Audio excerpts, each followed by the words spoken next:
Saudara, bagaimana kebijakan yang akan ditempuh Indonesia terkait gugatan Uni Eropa? Apa sanksi terberat dari Organisasi Perdagangan Dunia WTO bagi Indonesia? Benarkah ini demi memperjuangkan kepentingan sumber daya alam nasional? Kita bahas bersama tenaga ahli utama KSP Edi Priyono dan pakar hukum internasional Hikmahanto Juwan. Selamat malam Bapak-Bapak, Prof. Hik dan Pak Edi. Selamat malam. Ya, Bu Edi, saya ingin bertanya, jadi apa yang paling mengkhawatirkan gugatan WTO terhadap Indonesia terkait dengan ekspor nikel? Nggak terlalu khawatir, dalam arti kita bukan masalah khawatir atau tidak ya, kita siap karena kita sudah ikuti prosesnya kan. Sebelumnya kan ada konsultasi ya, dan kemudian sempat ditawarkan solusi yang lain Iya. supaya tidak perlu dimasukkan. Apa karena ini adalah aksi balasan karena kita menggugat Uni Eropa terkait dengan sawit? Ya itu mesti ditanyain ke Uni Eropa tuh. Jadi alasannya itu kenapa itu menggugat ya. Kalau kita ya nggak tahu, kita menebak-nebak aja. Karena ada aksi reaksi begitu ya? Kita menduga mereka takut bersaing untuk industri stainless steel-nya, jadi yang besi anti karatnya. Jadi dan persoalan nikelnya antik, tetapi mereka takut bersaing untuk yang industri besi stainless. Oke, saya tanyakan kalau gitu ke Prof. Hik. Betulkah ini aksi reaksi karena kita menggugat Uni Eropa terkait dengan sawit, lalu kemudian kita digugat oleh WTO terkait dengan ekspor nikel? Saya rasa tidak ya, karena Tidak ada hubungan, oke. Tidak ada hubungannya, karena begini, terkait dengan masalah nikel ini, perusahaan-perusahaan di Uni Eropa yang berkaitan dengan tadi Pak Edi Priyono sudah sampaikan stainless steel itu, mereka banyak kehilangan lapangan pekerjaan karena pasokan dari Indonesia berkurang. Oke. Nah, kita ingin supaya kita bangun smelter sehingga penyerapan tenaga kerja di Indonesia itu besar. Dan ini bukan kemarin, sebenarnya ini Undang-Undang Minerba tahun 2009 sudah mengamanatkan bahwa dalam jangka waktu 5 tahun setelah berlakunya Undang-Undang Minerba itu tidak boleh lagi kita melakukan ekspor. Bahan mentah? Nah, ya, yang mentah. Kita harus melakukan yang namanya hilirisasi. Nah, tetapi dimundurkan, dan sudah tidak bisa lagi dimundurkan lagi. Kalau enggak dimundurkan terus, apa artinya undang-undang ini? Dan ini kan komitmen dari negeri ini, bahwa kita tidak hanya mau menjual tanah dan air, tetapi harus ada proses atau nilai tambah yang ada di dalam sumber daya alam yang ada di Indonesia. Salah satunya adalah nikel ini. Demikian. Jadi kalau seandainya dilihat dari undang-undangnya, regulasinya, nggak ada masalah dong. Harusnya kita menang di WTO. Ya, harusnya kita menang. Cuman mereka mengatakan begini, Indonesia membuat restriksi yang tidak konsisten dengan ketentuan yang ada di dalam WTO.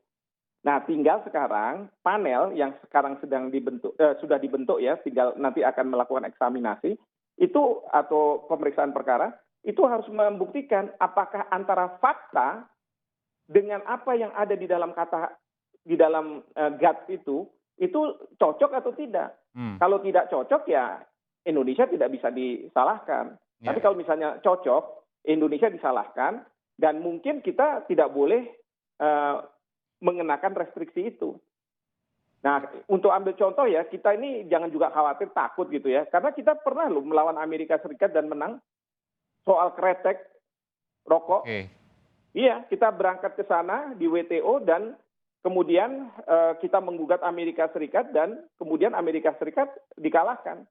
Nah, tapi yang kita perlu harus hati-hati adalah bagaimana pelaksanaan setelah putusan, eksekusi putusan.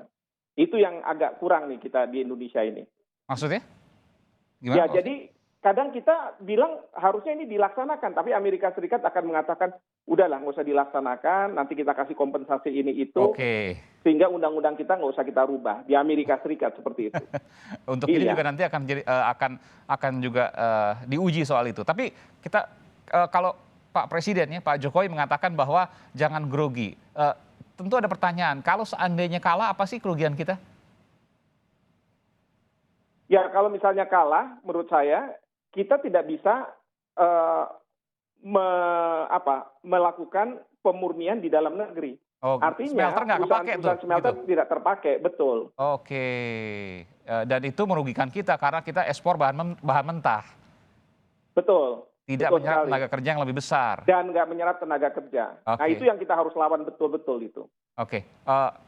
Tapi kan pertanyaannya di luar negeri juga ada hilirisasi, ada smelter juga dan lain sebagainya. Kenapa mereka bisa, kita nggak bisa? Nah itulah, karena selama ini kita sudah terbiasa untuk menjual dalam bentuk raw-nya ini, ore-nya ini. Bukan dalam bentuk sudah jadi. Dan ini sekarang kita merubah kebijakan yang selama ini kita selalu ekspor ore untuk tidak gitu. Kan Presiden juga sudah mengatakan Gresik nanti akan menjadi smelter yang terbesar. Karena apa? Selama ini Freeport Indonesia itu dia selalu mengekspor dan selalu minta perpanjangan. Tapi kemarin pemerintah udah bilang tidak ada lagi perpanjangan, harus dibangun. Iya, oke. Saya ke Pak Edi. Bung Edi, jadi kita sama sekali sekarang sudah tidak mengekspor bahan mentah lagi, tambang ya. Harus ada smelter dan tidak ada satu negara pun yang menerima bahan mentah dari kita. Ya, begitu. Yang diinginkan oleh Presiden seperti itu. Kan kita posisinya saat ini? Gimana? Posisinya saat ini apakah semuanya sudah bukan merupakan bahan mentah yang diekspor atau masih? Nanti akan beberapa tahun kemudian ada waktu jeda? Harusnya begitu ya. Tinggal nanti diawasi saja. Kalau misalkan masih ada ya. Itu termasuk Tiongkok misalnya yang katanya masih menerima bahan mentah, tidak benar itu? Saya belum cek, tidak punya informasi. Nanti kalau misalkan ada, silakan dicek dan dilaporkan. Betulkah, saya ke Prof. Betulkah Tiongkok masih menerima bahan mentah, ekspor bahan mentah dari kita? Saya kurang tahu ya, tetapi memang banyak perusahaan-perusahaan Tiongkok yang berinvestasi di Indonesia untuk membangun smelter.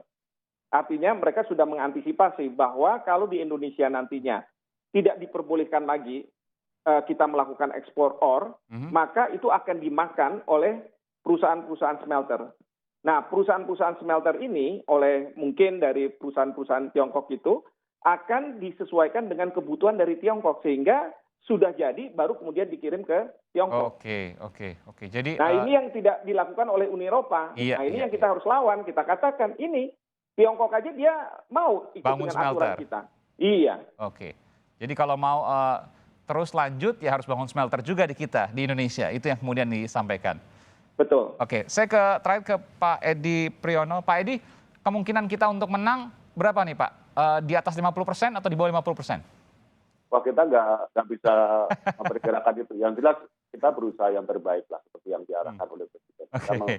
Tapi yakin Pak bahwa kalau semua sudah regulasi kan harusnya tenang jalannya?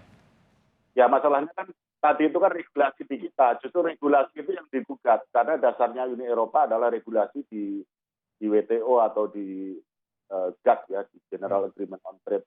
Regulasi di WTO tidak mengakui bahwa harus melalui smelter, jadi bisa bahan mentah sekalipun. Menurut Uni Eropa, regulasi di WTO melarang kita untuk melakukan larangan ekspor. Oke. Menurut mereka, tentu saja menurut kita tidak. Artinya berbeda ya? Ya. Oke. Saya tanyakan juga hal yang sama ke Prof. Kalau kita bicara soal peluang kemenangan kita di atas 50% atau di bawah 50%, Prof? Tergantung dari lawyer yang kita pakai. Oke, kenapa tergantung lawyer? Kalau jam terbangnya bagus, boleh kita bisa menang. Saya yakin itu. Karena apa? Ini kita cerita bahwa kita tidak memberi pembatasan, restriksi. Kita silahkan kalau misalnya Uni Eropa butuh, tapi jangan kemudian minta cuman dalam bentuk ore. Karena kita butuh lapangan kerja di Indonesia, kita butuh ada nilai tambah. Suatu hari nanti kalau misalnya kita tidak ada lagi ore, kita bisa dapat dari berbagai negara ore-nya itu lalu kita olah di Indonesia. Jadi itu nilai tambahnya. Nah itu yang kita harus sampaikan di dalam dispute settlement body untuk menguatkan posisi Indonesia. Kita harus meyakinkan bahwa kita tidak melakukan pelarangan ekspor, tapi kita melakukan peningkatan nilai added value terhadap ekspor tersebut, bukan bahan mentah. Itu yang harus diperjuangkan, itu yang harus dipahami, dan itu yang harus kemudian diargumentasikan di sidang WTO nanti. Betul. Ya, kita akan tunggu. Kira-kira prosesnya berapa lama, Prof? Nah ini bisa 1 tahun. Oke. Bisa juga lebih dari 1 tahun. Oke, karena kalau seandainya kita kalah, kita tentu tidak berharap, tentu ini akan punya efek dari smelter-smelter yang saat ini tengah dibangun, dan beberapa hari lalu Pak Jokowi juga Presiden baru saja meresmikan smelter ya di Indonesia. Dan sesungguhnya itu positif, tapi bagaimana kemudian bisa pelaksanaannya nanti, kita tunggu nanti hasil dari sidang WTO. Terima kasih Prof. Hikmahanto Juwana. pakar hukum internasional dan juga Pak Edi Priyono dari Kantor Staf Presiden. Terima kasih, selamat malam, sehat selalu.